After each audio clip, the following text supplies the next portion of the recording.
Okay, welcome. Oh, we have AK here. Amir Khan is here.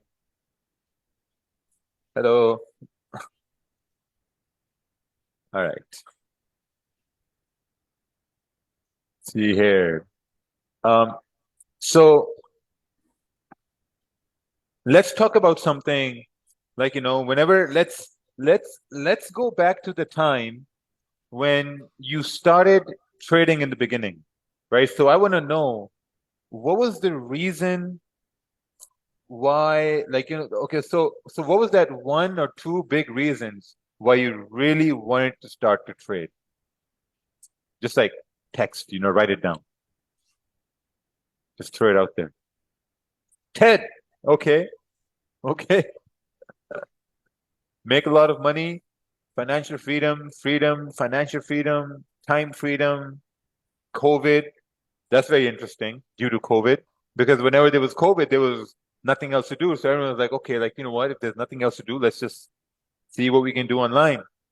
Freedom up to that point, start a side hustle, no employees, no office. So mainly it's all about, a side hustle, freedom, financial freedom, do whatever you want to do.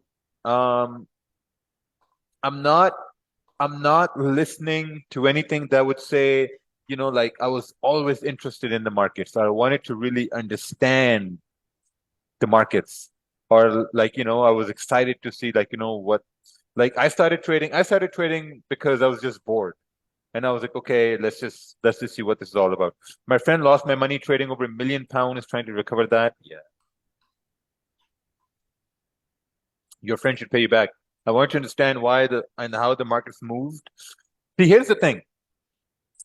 So I talk to a lot of people every day, right? I talk to a lot of people every day, and a lot of those people, they do not have funds to get education and whatnot, right? And when I ask them, okay, so why are you even trying to trade? And the biggest reason they tell me is that, oh, you know what, I have a lot of debt, so I want to pay off my debt. That's why I'm trying to trade. I have, my family is in a financial crunch, and I want to take them out of a financial crunch. That's why I'm trying to trade. I want to make a lot of money. That's why I'm trying to trade. And my next question is, and the next question is, what are you going to do with all that money? Because you really need to ask yourself that if you're trying to make a lot of money and if you're trying to trade and you're going to make a lot of money, what's the utility behind making all that money?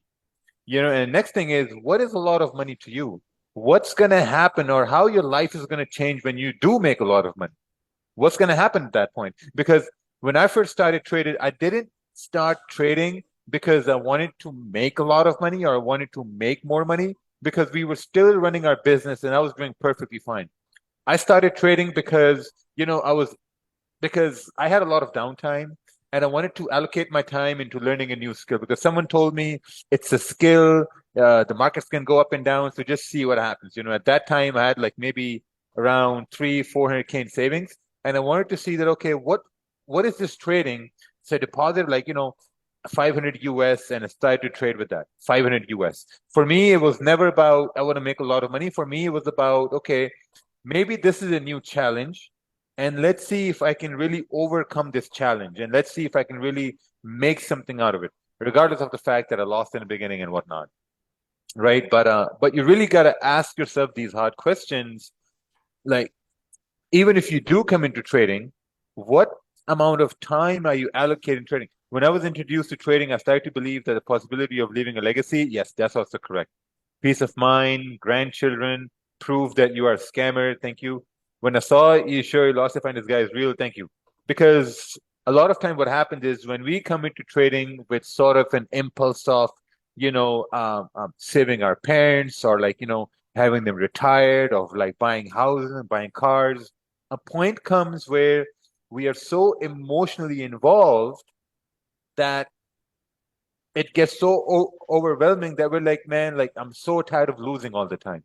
Those emotions do come over me when you just want to give up and you say, like, I'm tired of losing all this time. But then you got to look at it back and you got to ask yourself that, okay, why are these thoughts really coming to your mind that you're tired of losing all the time? You can't win a trade, like, you can't get a break. You're looking at charts all the time, and like, your spouse, he or she doesn't support you in this, your parents don't support you in it. Whose parents here say it's a waste of time? Let's see right here. You have to be really young for your parents to say that to you. That's a waste of time. David, nice. You're young. Mihal, you're young. We all, okay. Yeah, the reason why your parents are going to say it's a waste of time, or your dad is going to joke around with you, or like, your friends are not going to support this because they're going to say that it's a waste of time, is because you're spending way too much time on the charts. When you spend a lot of time on just one thing, right, for a week, it's totally fine. For 2 weeks, it's fine, no problem. For a month, it's okay. But when you get into that third month, the fourth month, and the fifth month, and people around you start to notice that, hey, man, like this guy's spending all this time on charts, right? Day, night, evening, all this time, and all he talks about is charts, and he or she's making no money, it's a waste of time, right? If you're not going to respect your own time that you dedicate to the charts, no one else around you is going to respect that time. Because look at it this way. If you go to the gym for 5 hours a day, 6 hours a day, people are going to expect you to become a bodybuilder, right? They're going to expect, what's this over here? Will is saying no new link yet. Oh my God. Come on, Will. What?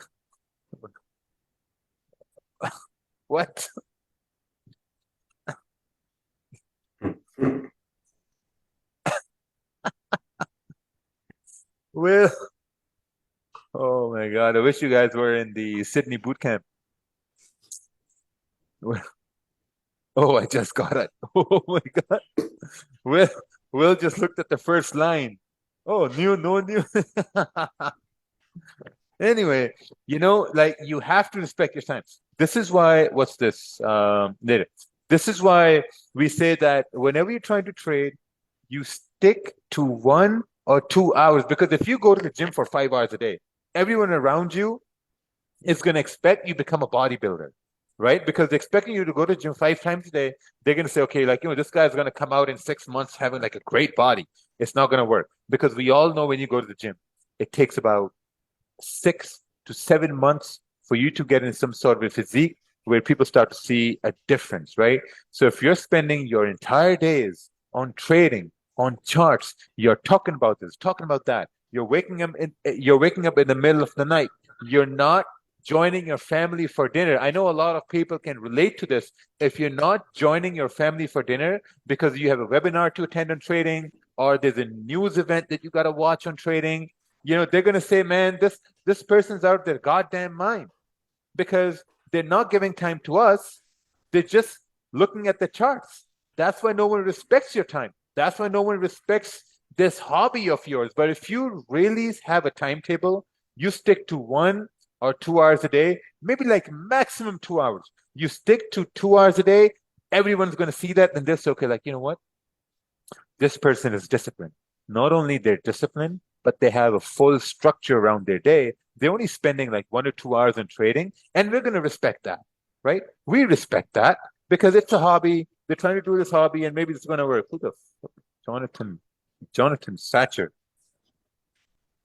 They have a hobby, and this hobby probably it's gonna work, or maybe it's not gonna work. But at least they're not sacrificing other duties that they have. Maybe it's for like school work, university work, or you want to do something for your parents or your siblings, stuff like that. Hey guys, please mute yourselves if you're gonna make some noises, because I don't want any interruptions. Sorry. Oh, get some. For a second, I thought it was your Porsche, but it was you. Sorry about that. Right? My kids think I'm crazy losing all this money. They don't see any results once. They ask once a week, "Are you a millionaire?" Yeah. The thing is, it's because like we really overindulge ourselves in the charts. That's it. There's no other reason. If we have like a set time that maybe from 5 a.m. to 7 a.m. in the morning, we're going to look at the charts. Or maybe in the evening time for these 1.5 to 2 hours, I'm going to look at the charts. And on the weekends, I'm just going to do simulation for about an hour, 2 hours, and that's about it. Man, when I first started trading, I was waking up in the middle of the night to look at the London session because in Canada, it used to be in the middle of the night at London session. And my wife would say, "What are you doing?" I'm like, "Oh, no, I have to go trade London Open." And little she knew just losing money, waking up to lose money and go back to bed at like 3 a.m., 3:30 a.m., and then do it all over again at like 5:30, 6 a.m. in the morning. Didn't make any sense at all. We'd go to a grocery store and I'd be on the charts. I'd go to the gym, I'd be on the charts. I'd place a trade before doing my bench press. And after my bench press, I'd be in a drawdown and I'd be like, okay, yeah, well, gym's done. Let's go home. Then I would sit in the car and just look at, okay, my drawdown, what can I do? And overtrade over there. Didn't really matter. Where she's saying now, well, she's very much involved in our business now. I actually want to do something that is recession proof online so we can do it anywhere in the world. Yes, that's true. 3 years when you make a great body with consistency and discipline. Exactly. So trading is the same way. You have to give it time. But most importantly, if you want your parents to respect your hustle, you want your siblings to respect it, you want your friends to respect it, you have to respect your own time. If you're not going to respect your own time, no one around you is going to respect your own time as well. Buy before pull-ups, then sell before bench press. Yeah. Who's doing funded challenges at this point? Nice. How are they going? Good? You're in Good. funded stage?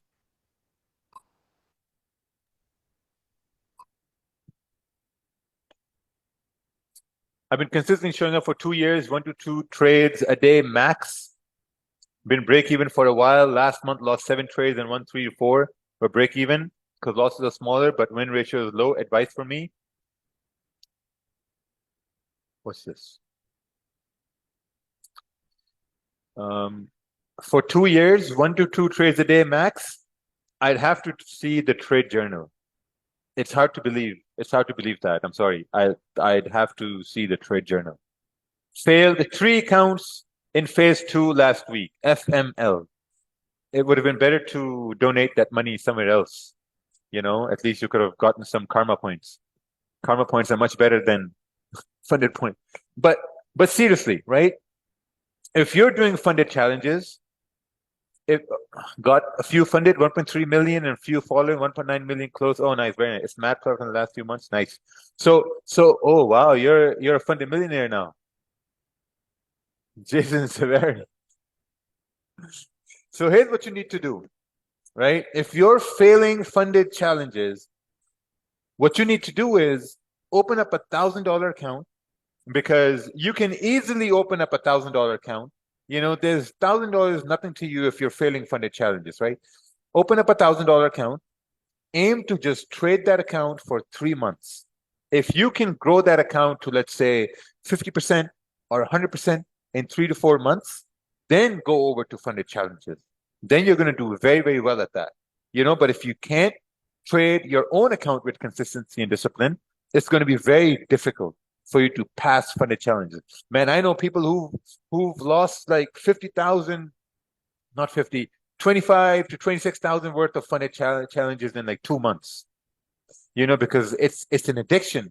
You put in the money, you get like 100K account, you're like, okay, let's trade it, you fail it. You put in more money, 100K, you fail it. Then you put in 1,500 to get 200K because now you got a bigger account for you to recoup all the money you've lost, like in gambling, and then you lose that again. And the cycle goes on and on and on and on and on. So a lot of rich people I know. Psychology question. I doubled a dozen of accounts, okay? Passed 3 challenges with different firms. My weakness is trading is when I work with emotions, okay? When I think about others, how can I help them? Or if I have a bill to pay, this is where I fail. Any advice? I'm also seeing a therapist to help me out. Why are you seeing a therapist to help you out? Stop seeing that therapist. The therapist is not going to help you at all. The therapist is just going to charge you by the hour and ask you, how do you feel about that? That's it. You're still just going to be in the same fucking circle. So it's better to give that money to your mom or dad rather than paying to the therapist. At least you're going to get some blessings and prayers. A therapist is just going to say, yes, another goat down. Yes. Therapists don't really work. So what you got to do is you have doubled a dozen of accounts. You have passed three challenges. Now, I don't see where the problem is.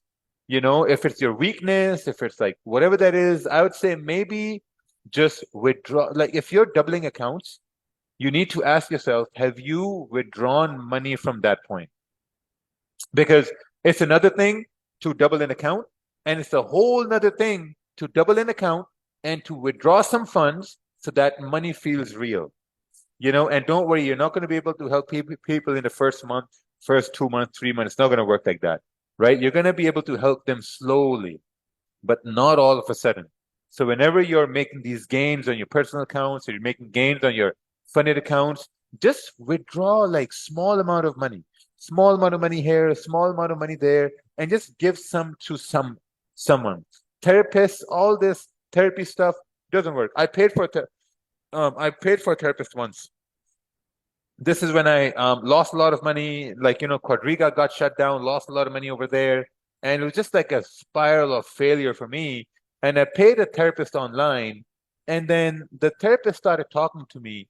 And then there was this one question she asked me, and she asked me, so this Forex thing, can you tell me how this works?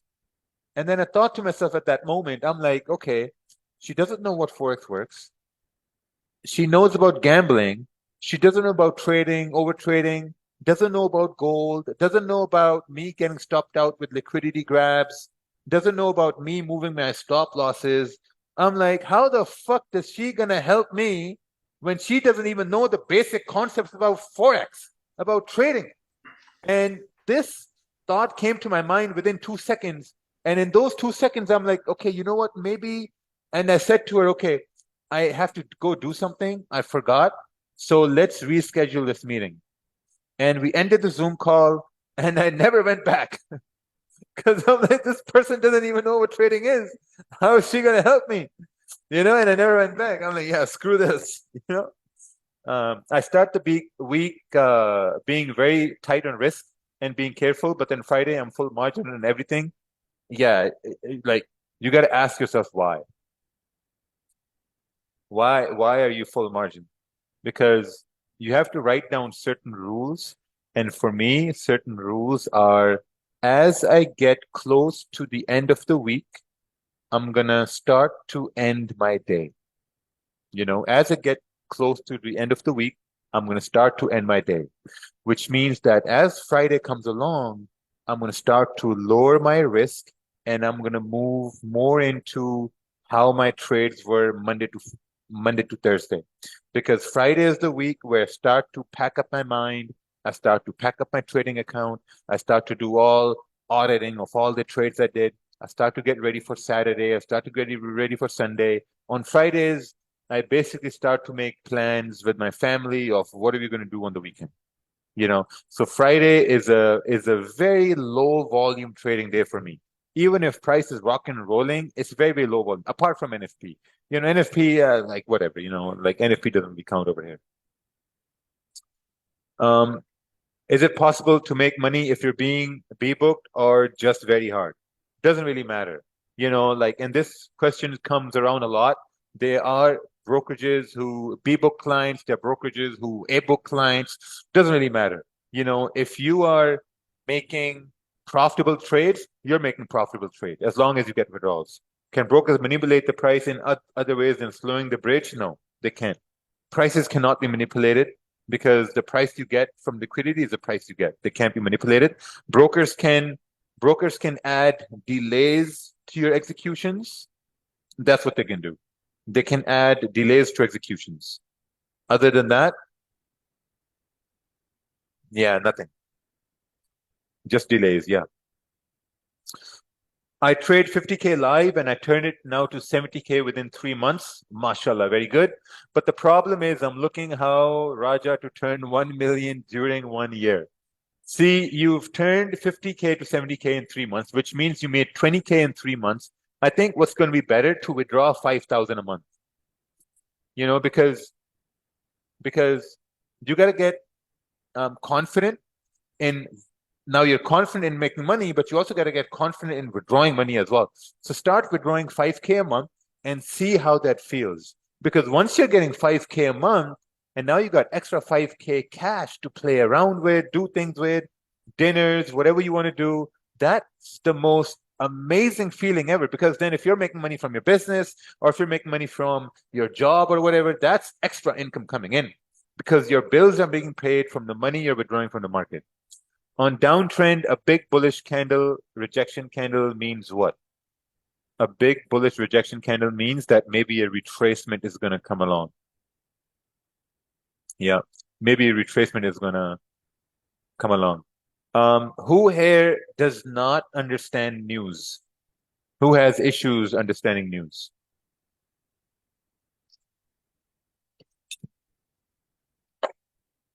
Okay, one, two, three, four, five, six people.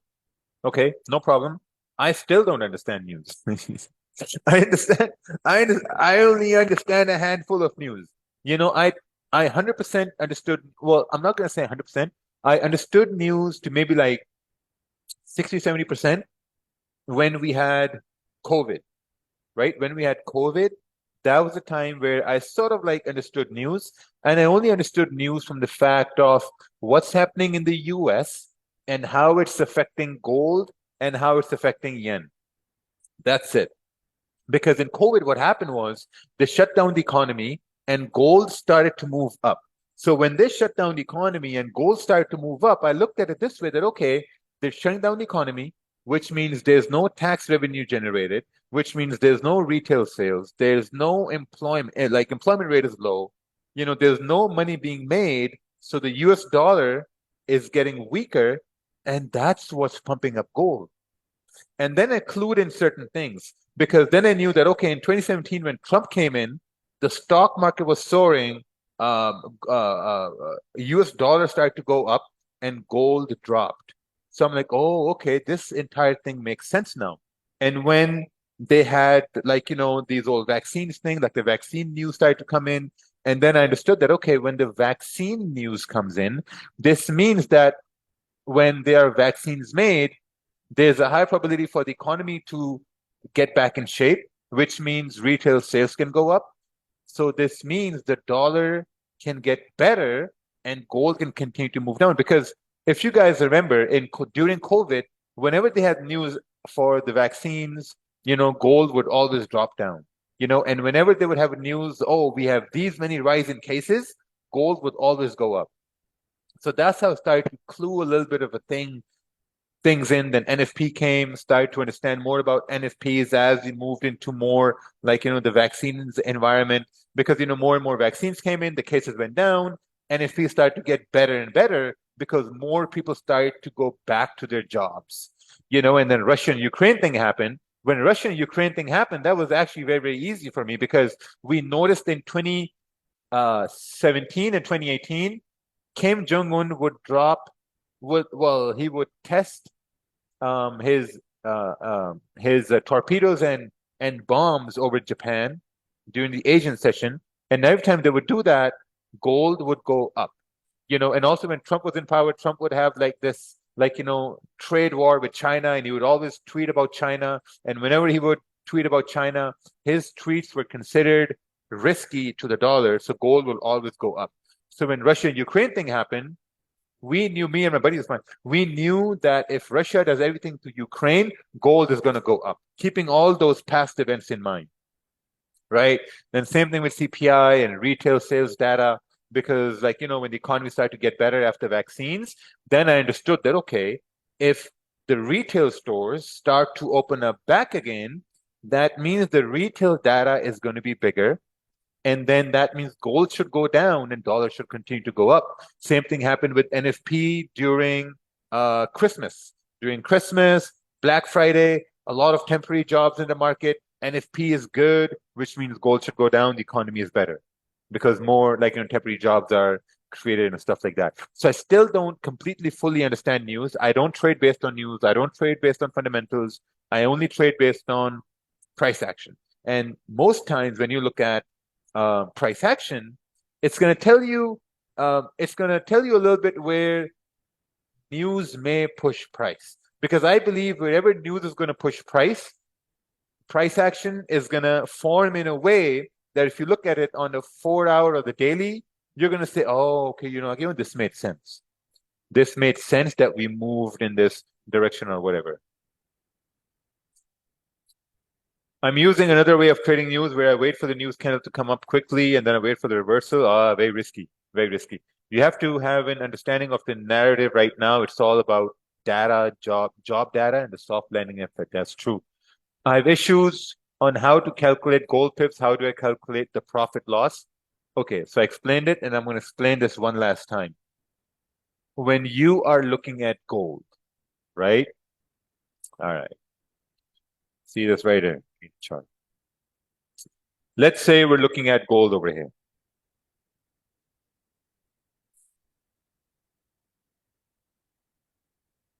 Okay. So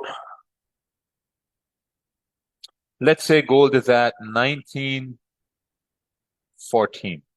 From 1914, gold goes to 1915. What's the change in price on gold? $1, right? That's the change of price in $1. Gold changed by $1.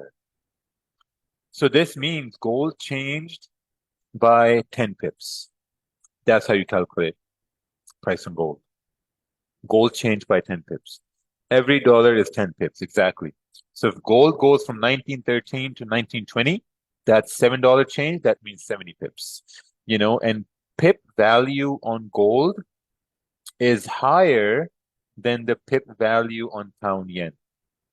Which is why sometimes if you open one lot on pound yen, 10 pip move on gold is going to be $100 on one lot, but a 10 pip move on pound yen on one lot is probably going to be 80, 85, or 90 some dollars because pip values are different.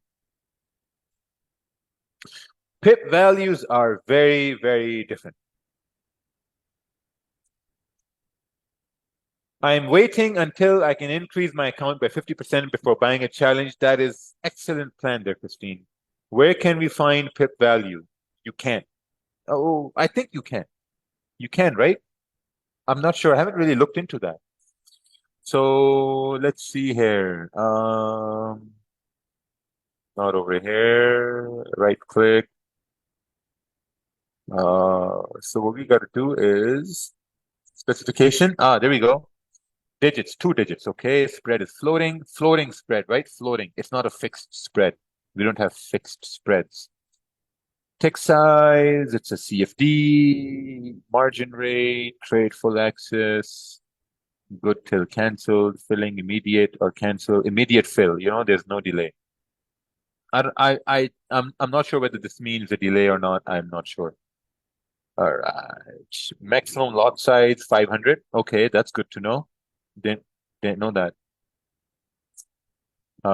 Swap rates are over here. Commissions 3.5 per lot. This is the opening times of gold. I bet most people didn't know this, right? Opening time of gold over here. But yeah, it doesn't say that over here. I think okay, so the lot size is based on your currency change, right? So gold is pegged to the dollar, so one pip is going to be like $1 on one lot, and like if you have a USD account and you're trading GBP JPY, 10 pip move on a one lot is not going to be $100. It's going to be less based on what the difference between the US dollar and pound is, basically. Easiest way to explain it. Uh, Magic keys will do the work for you. That's correct. Has gold been profitable for you or GJ? Gold. Where is the Discord? Would you post your copy of the notes? We'll post a copy of the notes in this new drive we have. So you're gonna get that. You're gonna get that probably by tomorrow. Once we have everything ready. So probably by tomorrow, you're gonna get that. Whenever I close in a loss, price always goes in my direction. That's true. That happens all the time. Whenever you close your trade in a loss, price always goes in your direction, all the time, which is why it's very important to understand how are you going to give your trade a second chance, something that we went over yesterday. And also there's another series of webinars we have, Smart Budget Concepts. There's also going to be added to the drive, or some of you guys also already have access to that. Those are also very important because we've explained in great detail on how to add positions back to your trade. Can you spend time talking about psychology and your transition, 1 to 2 trades a day, and how it made an impact on you, how you became patient in the market and didn't get FOMO when you saw big moves? This is my biggest issue in trading, feeling impatient and wanting to make money. And right now it ends up ruining my result. Yes, sir. No problem. We'll go over this right now.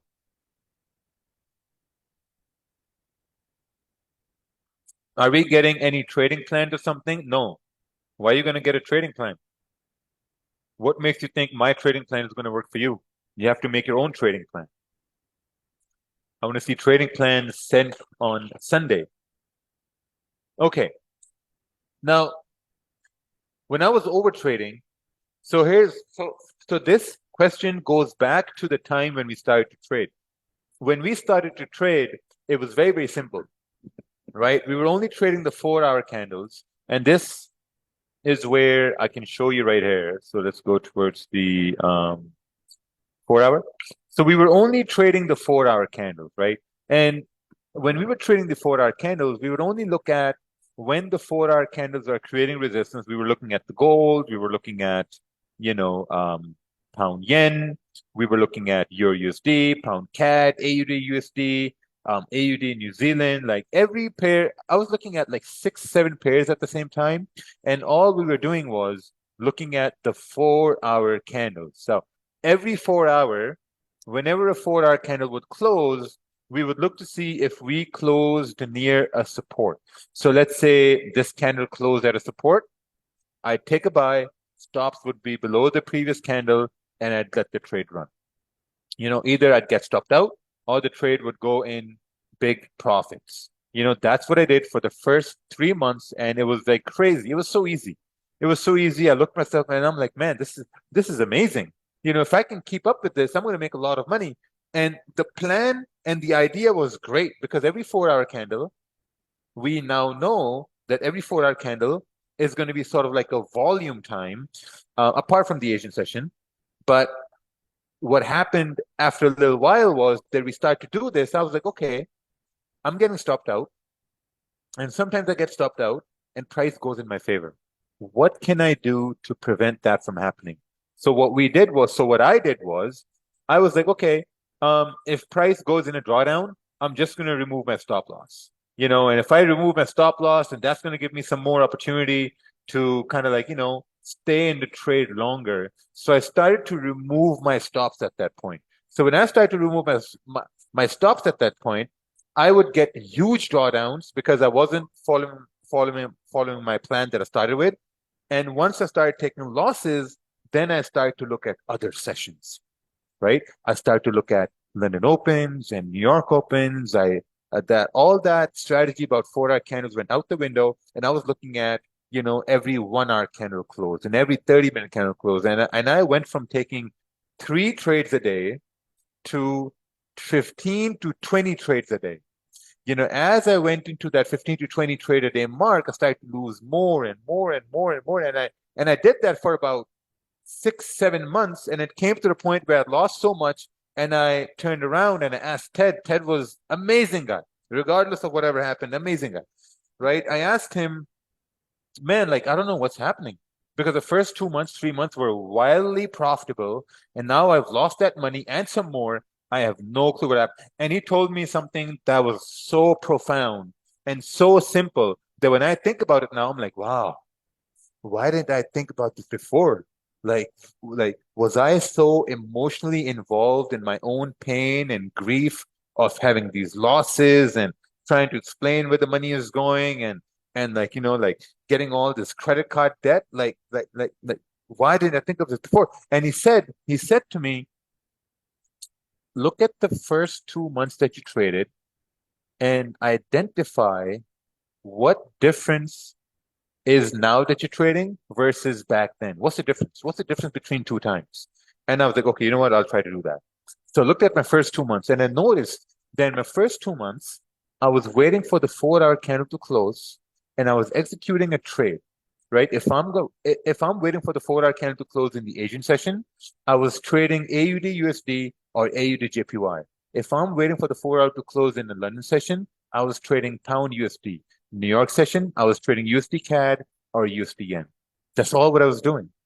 And when I was losing, I was trading at least every 1 hour candle I was trying to trade and every random pair I can find, and I thought to myself, man, like this is actually very interesting, because when I was losing, I was like, it's very logical, right? Like it's very logical. Like if you look at it this way, it's very logical because if you see when you're losing, you're over trading, you're over risking, you take a loss, you want to make that loss back, you take another trade, right? Now you lose, and now you make that loss back, you lose again, and now you're like, okay, I've lost 2 trades in a row. Let me increase my lot size so I can make this loss back because I see this amazing setup now, and I'm going to increase my lots. You increase your lot size, and you lose that setup, and you lose some more. Or when you win, you're like, perfect. I'm winning my trades. I'm on a roll. Let me take another trade. Because when you take another trade, you want to increase your wins. You lose that trade, you lose profits. Now, like, fuck, let me make those profits back. You take another trade.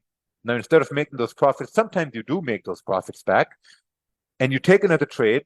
Now you're in negative. So these are the things you really have to keep a check on. You really have to audit yourself, your feelings, how you feel when you come into the charts, how you feel when you're losing a trade. Because a lot of time what happens is our emotions connected to a loss are way bigger than the emotions connected to the win.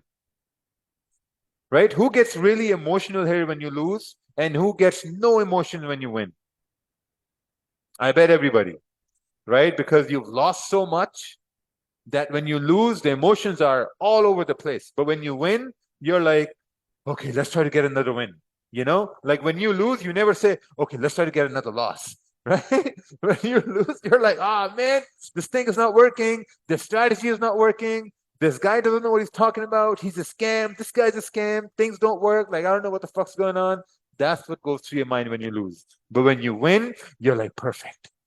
Thank you. Thank you. We won a trade. Let's see if we can win another trade here, buddy. Let's see win another. Right?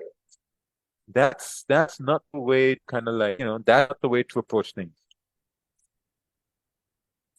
So whenever you're going through this idea of like, I want to take another trade, just step back.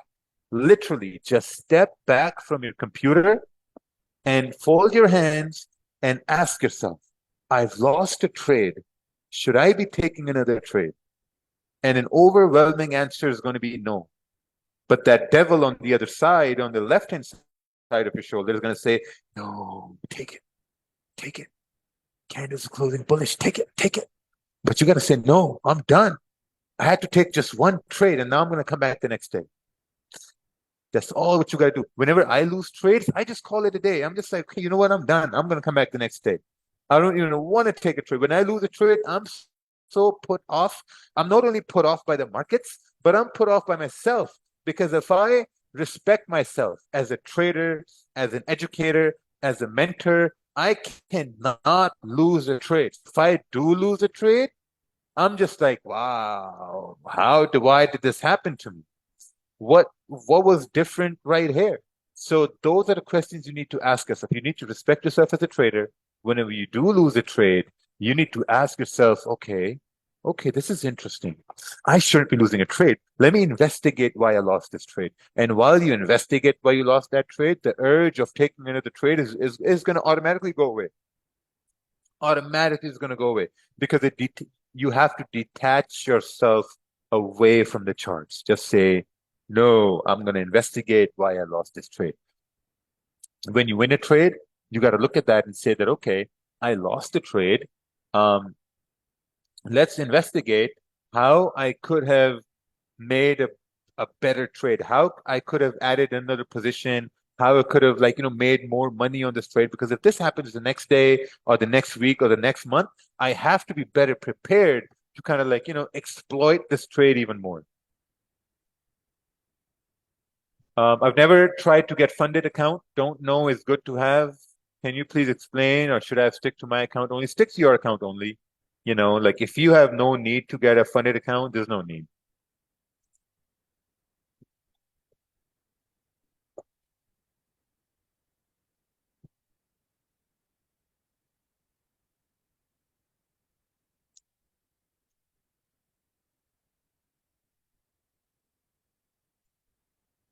Was it wise to add positions here? I have no idea. That's not me. That's my photocopy. So I have no idea. If anyone is a reader, trading in the zone helps with controlling emotions. Yes, the only thing that's going to help you control emotions is you. You will help. I know this one guy, he's made a whole webinar about trading in the zone, and he's the worst trader I know because he can't control his emotions. So reading a book is not going to help you, control emotions. I've read that book like 4 times, 5 times, never helped me to control my emotions. The only thing that helped me to control my emotions was myself. Just one trade a day, and then that's it. Seriously, it's just that simple. I feel when I win, I'm still calculating what I lost overall and look at it as if I'm still down, like I'm in a casino. Yeah, that's very normal. That's very, very normal. When you do win, it's very normal to see how much you are still down. But every day is a new day. When you do win, celebrate that win that, okay, you won a trade, and now it's time to see whether you can find the same scenario, the same setup the next day, next week, and execute on that. That's it. Never take a look at a loss. Only take a look at the loss. Okay, there's a difference, right? There's a difference in looking at there's a difference in looking at a negative number versus there's a difference in looking at a losing trade. Don't look at a negative number because that's going to put you in a form of stress, anxiety that you got to make that number back. Look at the losing trade. If you can look at the losing trade, then you can learn from that losing trade. You're not learning shit from a negative number. You're just getting anxiety. So look at the losing trade and see what could I have done something different because this thing is going to happen again. It's going to come on the charts again. And you better be goddamn prepared to not make that same mistake. If this was an over trading mistake, then that's a whole nother thing. But if that's a thing where you didn't look at the proper time frame, or you like, miscalculated risk, or you miscalculated the 30-minute candle, the 1 hour candle, or confirmation, whatever the case may be, right? You can learn a lot from a losing trade. Always look at a losing trade. Don't look at a losing number. Losing trade, much better. Losing number, hell no. It's anxiety. If you stop by end of this year, we are going to be lost without you. I'm not stopping. The live streams are still going to continue on. If we win, how many should we take or keep it to 2 to 3 trades a day? No, 1 to 2 trades a day. I have a trading plan which I have revised since this course. Can we share it? Sure, share it. What books did help you on your trading journey? Very interesting. I shared my 3 books today on Twitter. The first book was $100 million offers, but that doesn't necessarily relate to trading journey. The second book was 10 Essentials of Trading. And the only chapter I got from that book was the chapter on consolidation. And the third book was Straight to Hell by John Lefebvre. That book is about investment bankers and traders and the shit they do, all this and this. So there was one takeaway from that book was that they have these brokers and traders that maybe spend 2 hours working and the rest of the day they spend like, on boozing and cocaine. That was exactly in the book.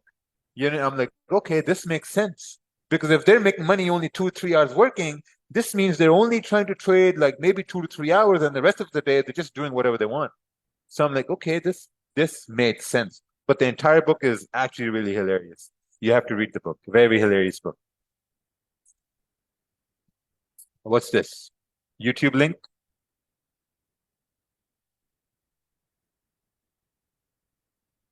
Oh yeah.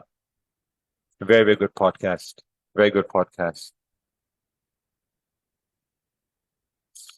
How important is fundamental analysis to win more trades? It's not important at all. Fundamental analysis is not important. I very rarely do fundamental. The only fundamental analysis I'm going to do on the charts is just going to be a buy stop and a sell stop before news. That's it. No, nothing else. Like that's my extent of fundamental analysis. Fundamental, yeah, I don't know. Unless you're trying to write articles or you're trying to post news or whatever, then it makes sense. Other than that, it doesn't. Have you ever tried writing goals and affirmations next to your trading screen? No, I don't have any goals written. There's no goals written. No, I don't think. I don't think shouting affirmations in a mirror or writing down your goals help. Executing on your goals is much more important than writing them down and like saying affirmations. I think executing on goals is way better and executing on plans as well. If you plan on doing 1 to 2 trades a day, you got to execute on 1 to 2 trades a day. That's it. That's all what you got to do. You got to execute on 1 to 2 trades a day. If your goal is to, like fuck up your account and overtrade, be my guest, do that. We're so good at executing 5, 6, 7, 8 trades a day and just losing money, but we're not so good at just executing 1 to 2 trades a day. Executing 1 or 2 trades a day is relatively easier than executing 8, 9, or 10 trades a day. It takes a lot of mental strength to do 10 trades a day and lose.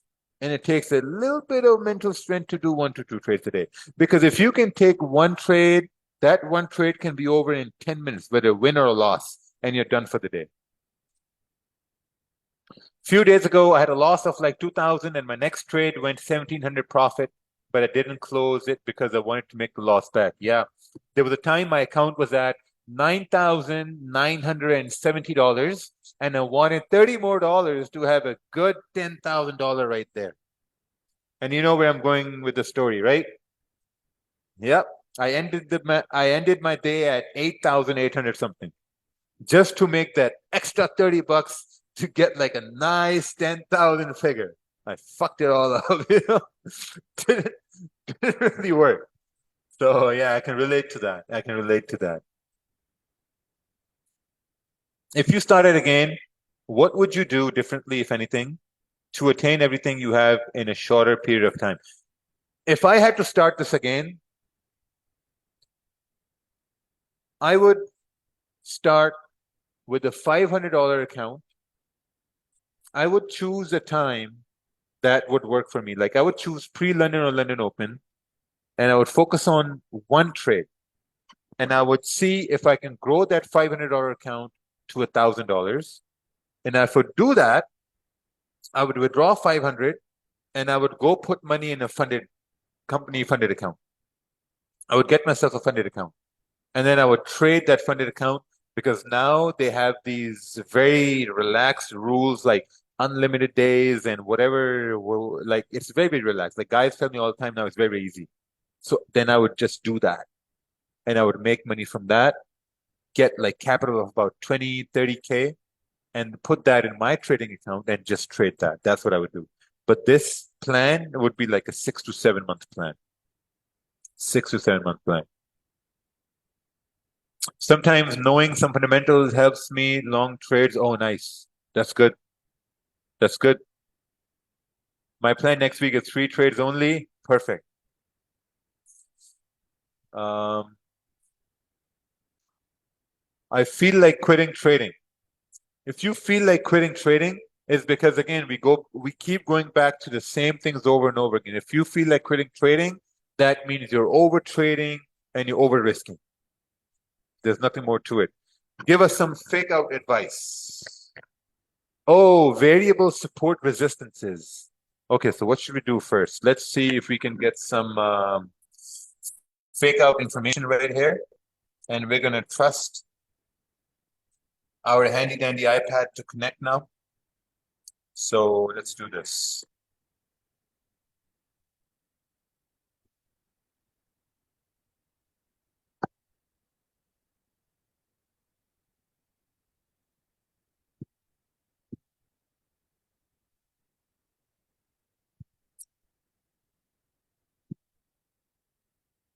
All right, what's this? Omar Ashraf wants to meet up tonight. All right. Let's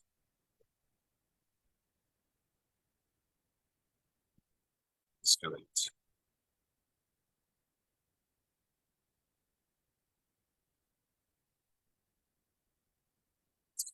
Well, I guess it's not working over here. Let's try another way over here.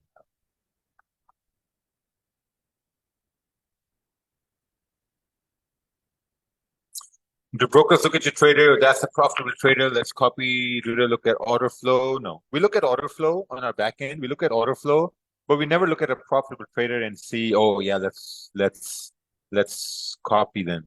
No. Have you got VPN enabled? No. My VPN is um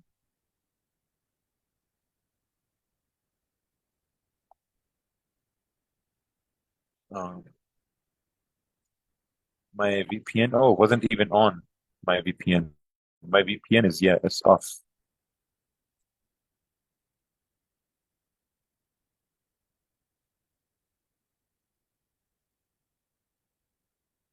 For some reason, my iPad doesn't show the message of trust this computer. Where would you see that? Trust this. Connect your iPhone iPad to this computer via cable. When prompted, select trust. Yeah, it's not showing anything about trust, buddy.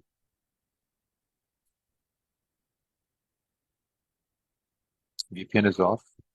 Connected to Wi-Fi.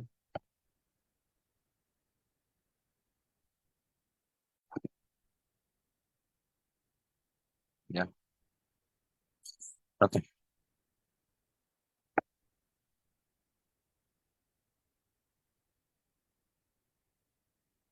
Maybe your firewall's blocking it.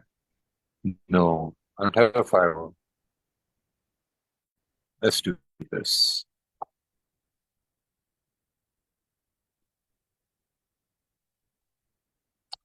Um,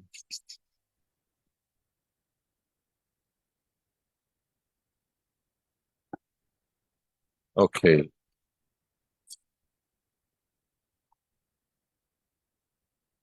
I have done something which may just work now. I am smart, and my smartness should pay off.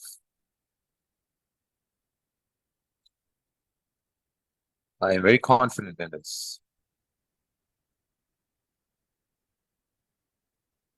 Just gotta let it load, let it populate, and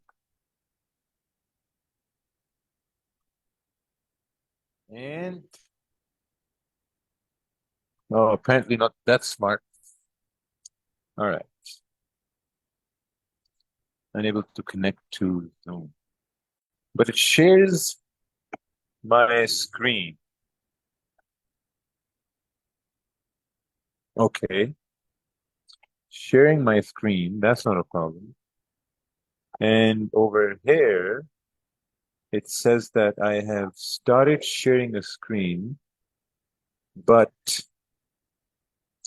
what screen is it sharing?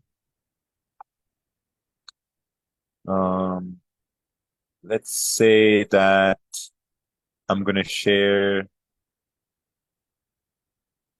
my desktop, right? Okay. Let's say I'm gonna share my desktop. One sec. Zoom.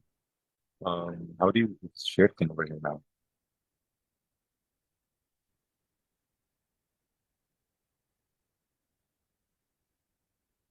All right.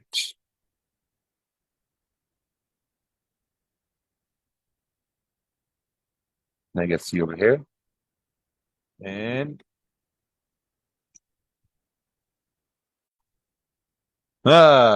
okay, perfect. I'm smart. I outsmarted the computer over here. Okay, so this is day 3, day 4 was right over here.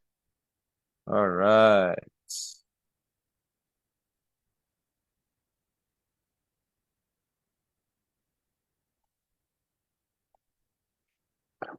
So if you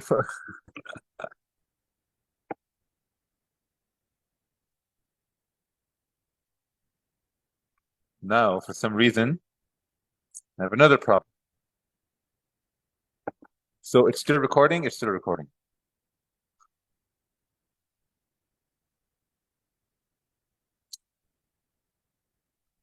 And the problem is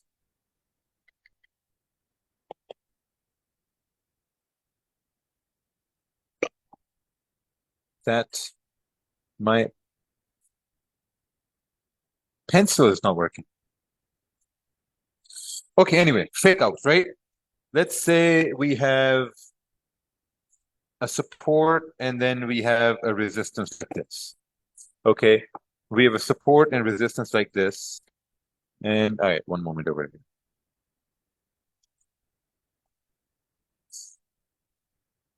Okay, there we go. We got Apple Pencil, 100% charged. There we go, perfect. And a fake out is basically when price pushes out of, let's say, a support, and then it continues to go back in the range. That's what it means when you have a fake out, right? And if, let's say, for example, if we did push down after consolidating, and if we push down, this means we should continue to push down. But if we continue back in the range, this means that if we couldn't push to the downside, then there's a very high probability we should continue pushing up to the top side, break out of this area, and then continue to push up. That's what it means to have a basically fake out. So what does this mean when you're looking at the candlesticks as a whole? So let's say, for example, we have another support, and then we have a resistance, and price has been consolidating, and now we have a candle that's pushing bearish, and we continue to push further bearish. And now you're thinking, okay, can we take a sell at this point, right? The answer is going to be no. You cannot take a sell because we already pushed down 1, 2, and 3. So now if you do take a sell, that means you're anticipating the next candle to continue to push down, but there's a high probability we may continue to push up to maybe create some sort of a resistance over here. Right now, instead of creating resistance, we continue to push back in the range. Now, once we have continued to push back in the range, for a fake out, is this a good opportunity to take a buy? No, I don't think so. This is not a good opportunity. The reason why is because we have 1 candle moving bullish, 2 candle moving bullish, and 3 candle moving bullish. Taking a buy would mean that now you're anticipating for the 4th candle to just magically show up and continue to push up.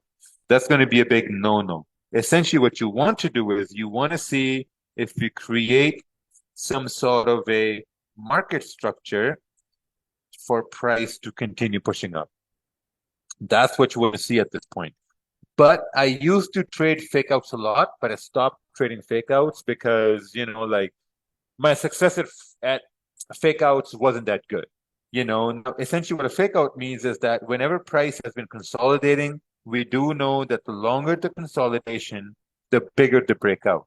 So if we had to break out of this area and continue pushing down, and if we couldn't push down, and if we came back in the range, now this means there's a higher probability we can continue to push out.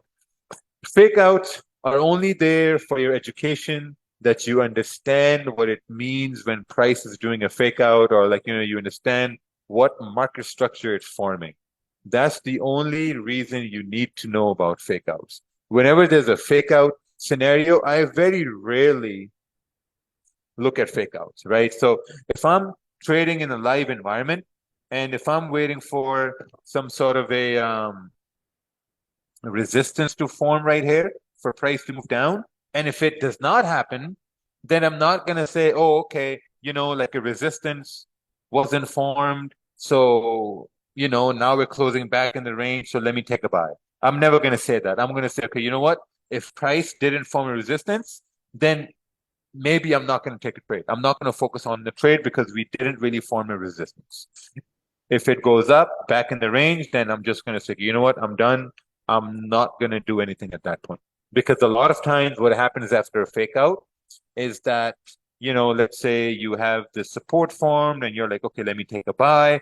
A lot of times what's going to happen is that price may continue to push down and form a structure like this.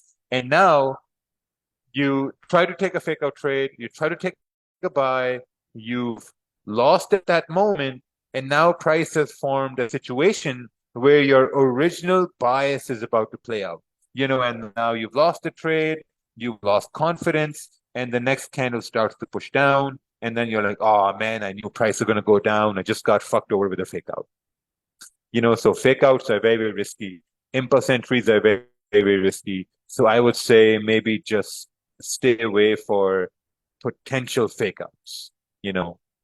So just also, also you never have to change bias. Never change your bias. Never, ever change your bias. This is a big no. If you're gonna go with a sell, just stick to sell. When do you know when to take a profit? At what point you decide to sell out your position? Do you predetermine that or do you watch the market decide? I mainly secure profits the first 2 or 3 days of the week at around 15 to 20 pips. Depends on the range as well. Like if there's like a 25 to 30 pip range, I'm gonna secure profits at like 15, 20 pips. How about trend versus where price can go? I don't know, like trend is like it depends.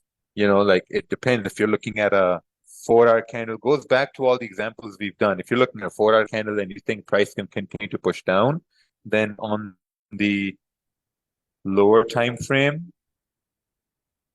you're looking at some sort of a resistance. If you think price can go down, then you're looking at a resistance to form. Yeah. A good setup for a trend in a range. Is it okay for you? No, the range has to be 35 to 40 pips. It has to be a big enough range for me to actually see, okay, can I get something out of that range? How would you describe your trading style? My trading style is breakout, bounce, and breakdancing. That's the best way for me to trade. That's my trading style. When I see a breakout, I'm like, oh, yeah, we're gonna win a trade today.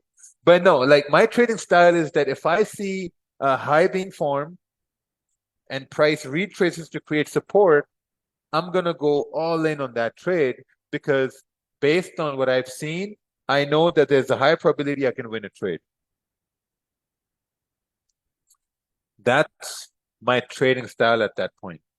Then I know then there's a high probability for me to win a trade. So I go based on that.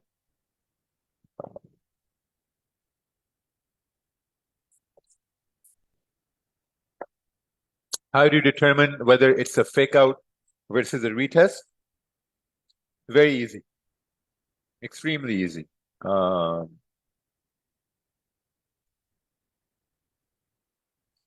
Fake out versus retest, right? So we have a support, we have a resistance. Actually, hold on. So we have a resistance and we have a support, right?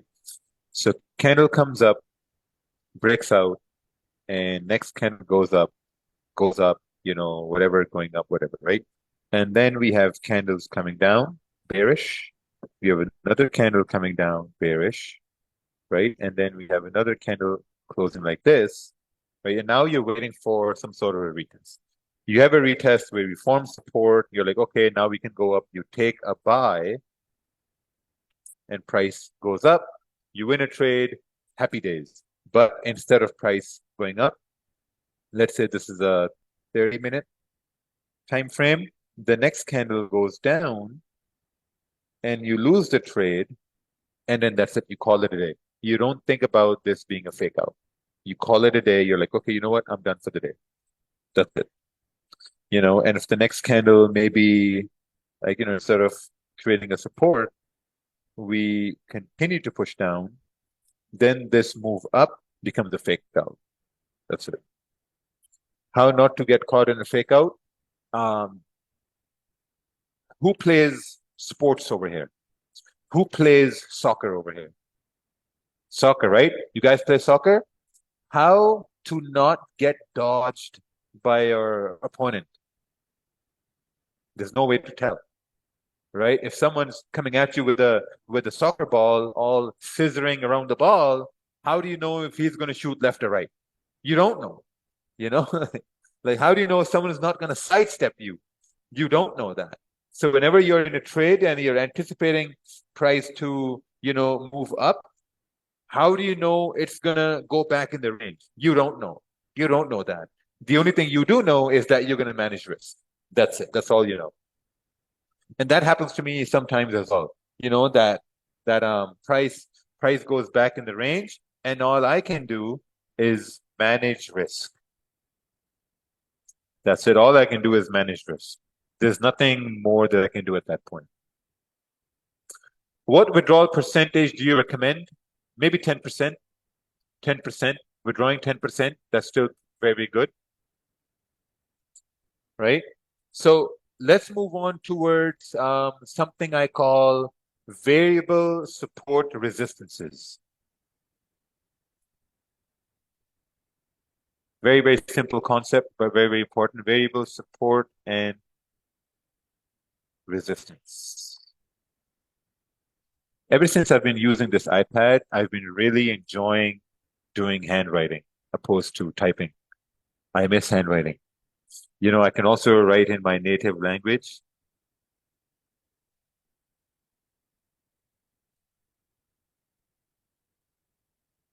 Yes, my native language. All right, anyway, let's go over here. Right to left, yeah, we write right to left. That's Urdu. So I wrote my name is, Raja Rakil. That's what I wrote. So this is a 30-minute time frame. Let's go over to the 1 hour time frame. And this is the 1 hour time frame. And yeah, I think this is going to be I'm going to look at a good example to demonstrate variable support resistance. Let's take a look at pound yen, 1 hour, variable support resistance. Okay, I think this is a good example right here. So let's say, for example, that we had price over here, right? We had price right here.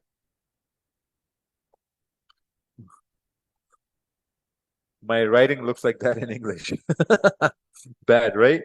Okay, so let's say we had price right here and we had support, price went up, we created resistance. Now, as price was, so the concept of variable support resistance is very basic. It's very easy, basic concept. Just the wording sounds like it's going to be some rocket science. Trust me, it's not. So price create resistance, we're coming down, and essentially we should come down towards this support. But we don't come down to that support. We create a support like this. Once this bullish candle breaks the previous candle's high, and this is our new support now. This is the whole concept about variable support resistance. That's it, right? That we create a new support. So let's go over another one, right? I think when we're going to do our simulation, then we might look at some more examples right there. So let's take a look at this one right here. So let's say that we had support right over here. We had support, and we were saying that, okay, this is our major support or whatever, right? Major support. And we're anticipating price to continue down to the support. We move up, create resistance, we come down, and then a new support is formed, right? This new support is formed. Support right over here. Now, if we break below that support, then price can continue down to our previous support that we had earlier. That's it. That's our, like, variable support resistance. Is this variable support resistance the new module you were talking about? Really have to rewatch the webinar? No, there's no such thing as a new module over here. It's just like what the previous support was and just creating new supports. So those are our variable support resistance. I'm looking at I'm looking for another example. I think this would be better right here. So if we take a look at this, right? So essentially, let's say we had a support and this was our resistance, right? So this is basically the range. So this range is based on this resistance and this support. So this is the range, right? Based on the support resistances implied. Now, price went up and we created another support. Now our range is based on this support and this resistance, which is this right here. So the previous one doesn't count because now we've created a new support. Make sense? How back do you look at support resistance? The most recent one, the most recent. So let's say if price comes down to this support, and if you break below the support, I'm looking at this support to the left-hand side, price to move down. Just the most recent one. Never looking at all the way to the left-hand side. No, just the most recent one. Just the most recent one is going to be like, the support resistance that we're looking at. Can you talk about how areas of support resistance form to the left of the chart? This variable support resistance is very interesting. No, there's nothing to talk about the areas to the left. I mean, if you have a support right here, and if we break below the support, then based on these clean candles to the left, there's a very high probability we can continue pushing down. That's it. If price is pushing down, you're looking at where is the support to the left, right? So this is the support we have to the left. So this is where price can move down over there. Share your experience on how to determine when to increase lot sizes. The thing is, when you increase lot sizes, it's very normal to lose the first trade on a higher lot, right? Whenever you increase your lot size, you lose the first trade all the time. And whenever you lose the first trade on the biggest lot size,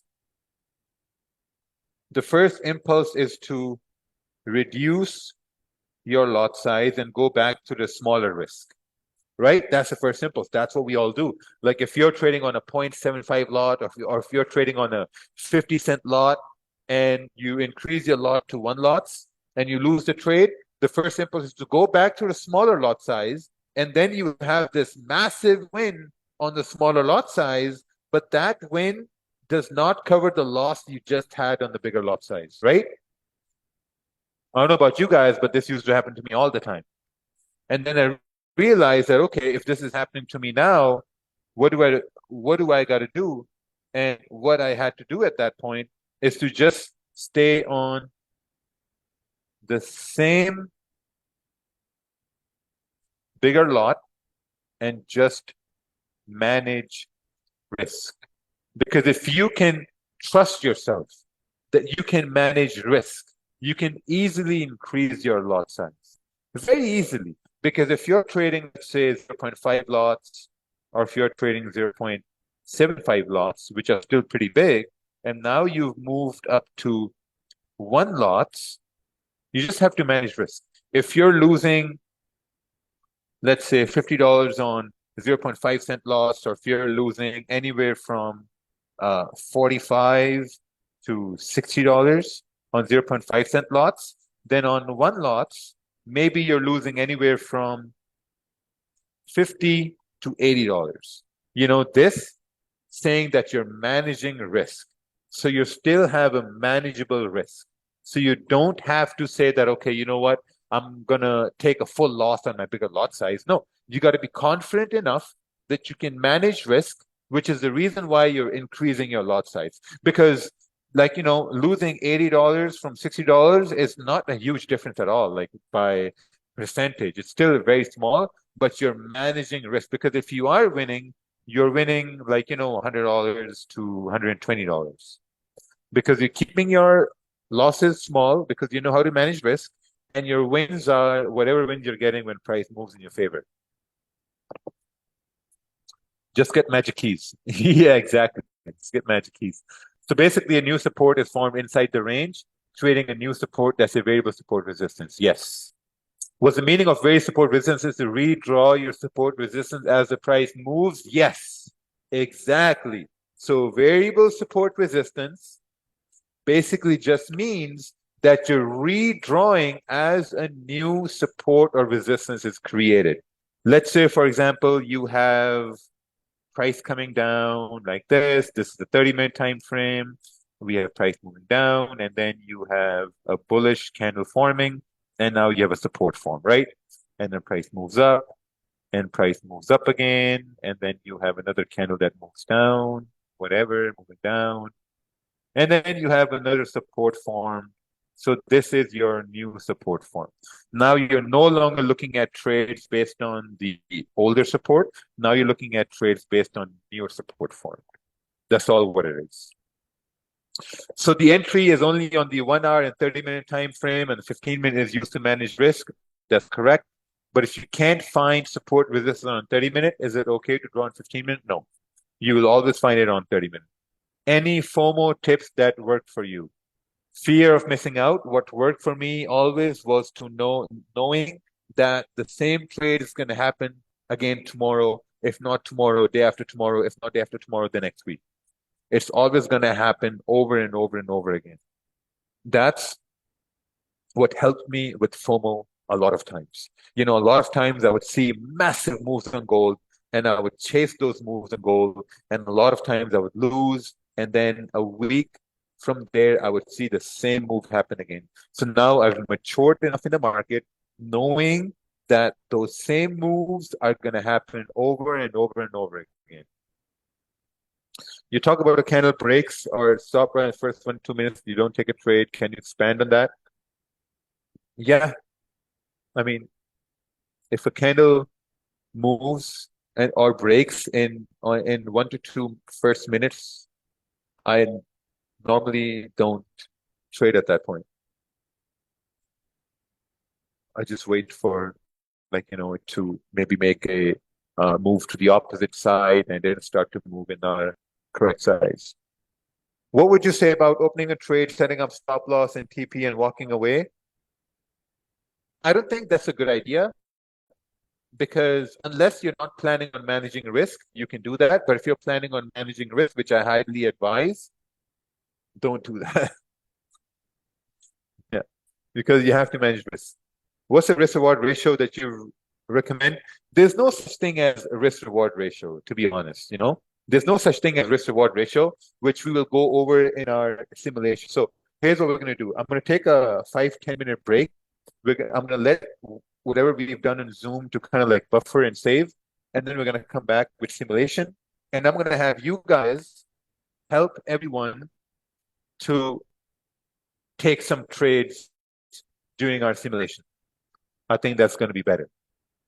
So we're going to do that. So we're going to see you guys in 10 minutes. Again, there's going to be a new link sent to Slack. So, well, I don't know what you do. You don't see the link. It's going to be sent. So you have to click on it. All right. All right. We'll see you guys in. Now, how do you close this thing here and back? Okay, awesome. So see you guys in exactly 10 minutes.